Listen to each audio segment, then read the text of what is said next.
Hi everybody, it's Christina and thank you for joining me.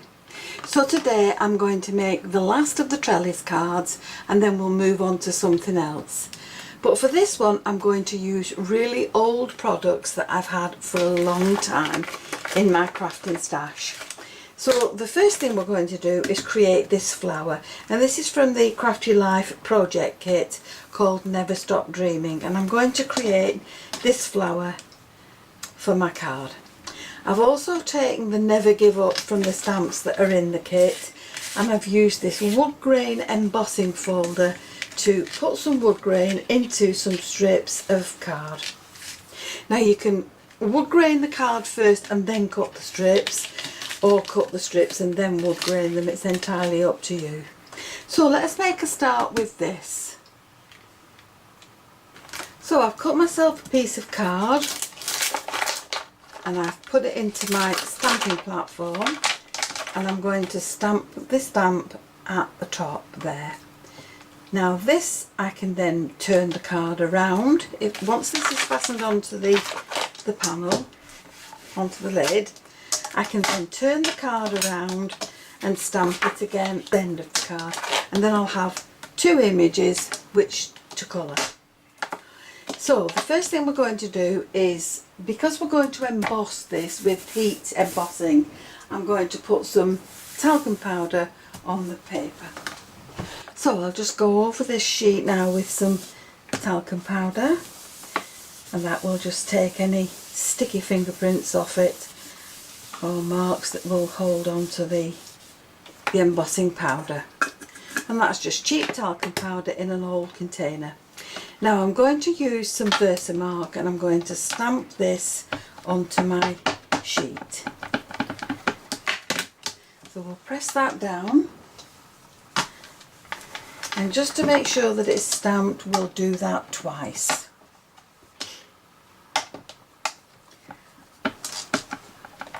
And I think we'll do it a third time just to make sure.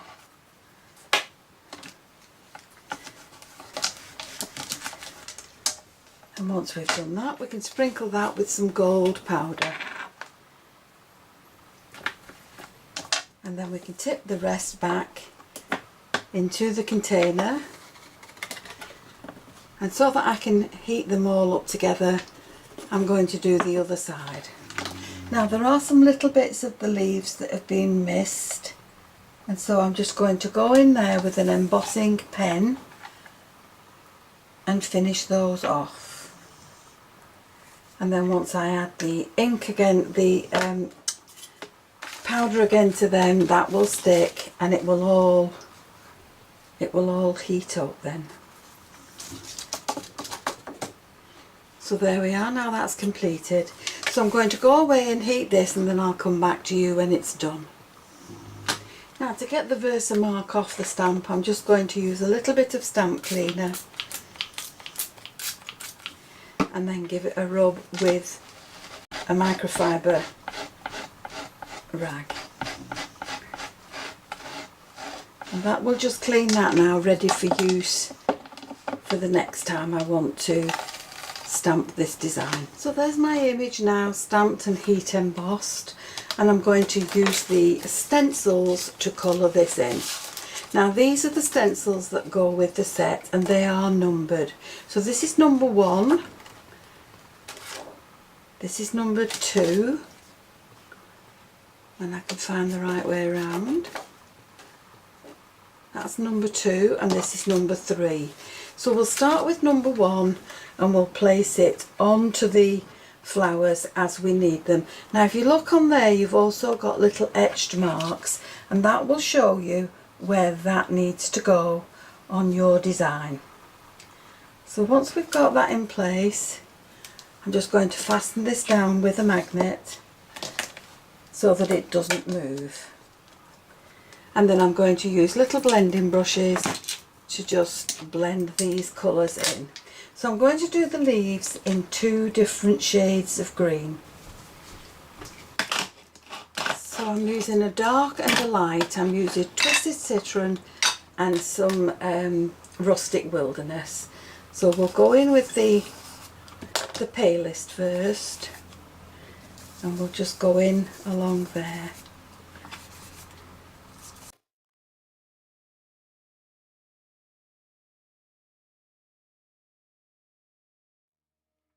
Once we've done that, we can come into the bottom of the leaves with the darker shade and just add some shading to the bottom. So that's our leaves done. Now we can wipe this off. We'll take it off the design and we'll wipe that off with our microfiber cloth. Now a little bit of isopropyl will bring that really clean, and it will dry instantly. So now we can move on to stencil number 2, and we can add these again where it fits around the flowers. So they're very easy to layer up. We can just pop those in there, add the stencils, add the magnets, and then we can colour.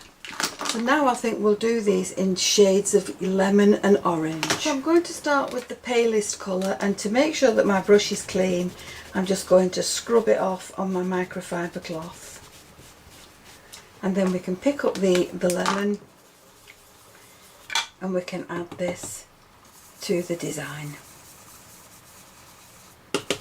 So we're going to do all the flowers and then we'll move on to a different colour. So once we've added that colour in, we'll move on to the dried marigold, and we'll turn this around now to the next pattern. And again, just line it up with your design and pop your magnets in place. And then we'll pick up some of the dried marigold. Now once we've done that, we can move the magnets so we can clean off the stencil. And that's number 2 stencil finished with. So now we can come on to number 3.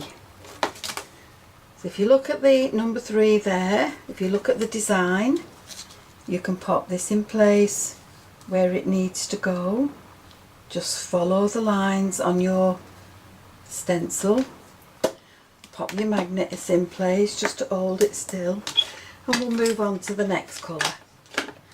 So for this we'll have carved pumpkin, and we'll use a different brush. This has got darker oranges on it, but we'll just clean it off, and then we can pick up this colour and we can add this to our design.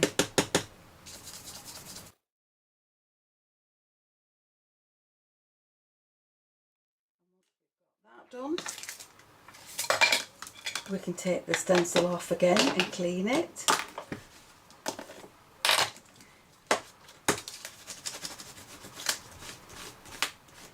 So be careful that you don't bend your stencil up. Now this is what I mean about isopropyl. Just give it a squirt and that will clean off beautifully. And that's now all ready to use again. But we need to use this side now, so we'll turn this around again and we'll pop it back on our design, following the guidelines on your stencil. Hold it in place, and this time we'll use Crackling Campfire. This is the darkest of the oranges. In fact, it's bordering on a red, but we'll use this on here now, and this will really add the shadows to our flowers. That's our design now finished. So what we need now is the dye.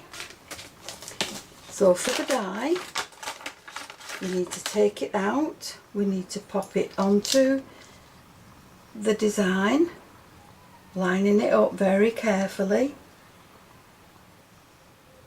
and then we need to die cut that out, and that's now ready to add to our card. So once we've die cut that, we can push out all the little pieces that are in it that we don't need, and there's a beautiful design now ready to add.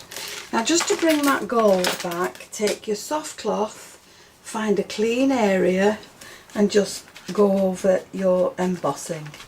And that will just take the colour off the gold again. And that will make it shiny again as the heated embossing was. So let's go on now and make the rest of the card. So for my card base, I've taken a 5x7 piece of card and I'm popping it into an embossing folder, and I'm going to emboss that pattern into that card. Now from the acetate, I've cut myself a piece of card that is 5x7.5, and I've folded it back by 1/2 inch to go around the card.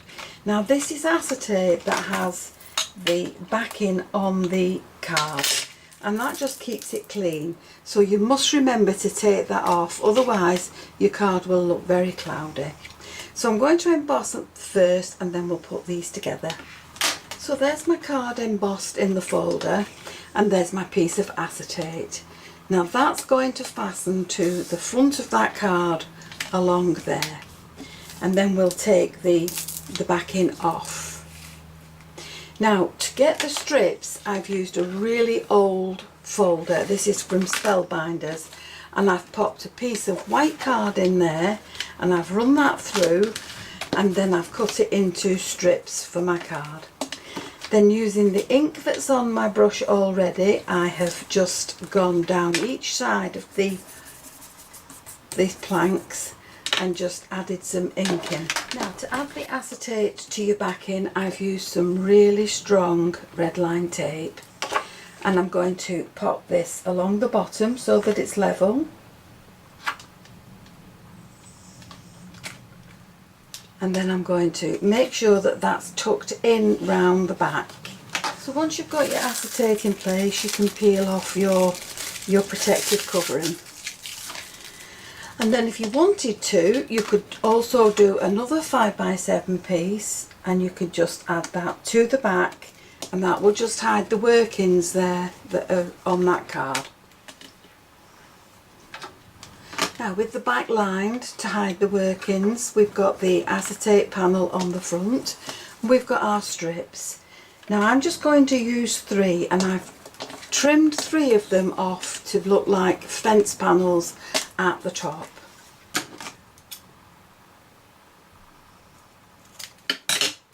And I've just gone over those with the brush just to blend in the colour. So I'm going to put the 2 outside ones on first, and then we can put the middle one on exactly where we want it. Smack bang in the middle. And then once we've done that, we can add the other fence panels in along here.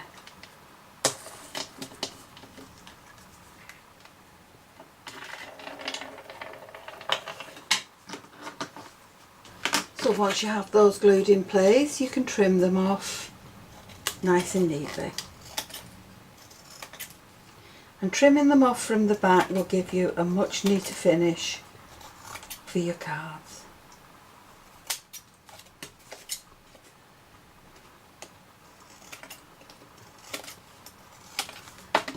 And there you have now your panel ready to be decorated. So now I'm ready to decorate the front, and I have 2 coloured in orange, and I have a sentiment from the stamp set that says never give up. Now you've got choices. You can either add this one to the front and that one on the top with your sentiment there, or you can add this one to the inside and place this one on the front that masks it, so that you've got a design on the front and one inside, and again with your sentiment on there. Or you can cut this one up and you can add 2 pieces to the top with this piece there and use this further down or on the inside, and that's what I'm going to do. I'm going to cut this piece off.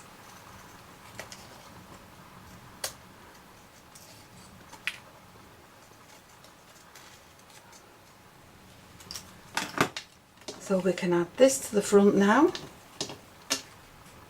We can add this to the top.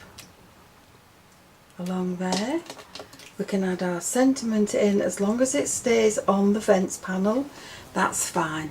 And then to the inside we can add another flower.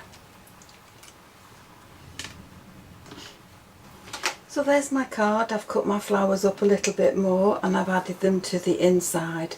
Now you could, if you wanted to, colour them in a different colour, cut them up again and add some more flowers to the front of your card and the inside. So if you wanted to add pink flowers to it, this is what your card would look like.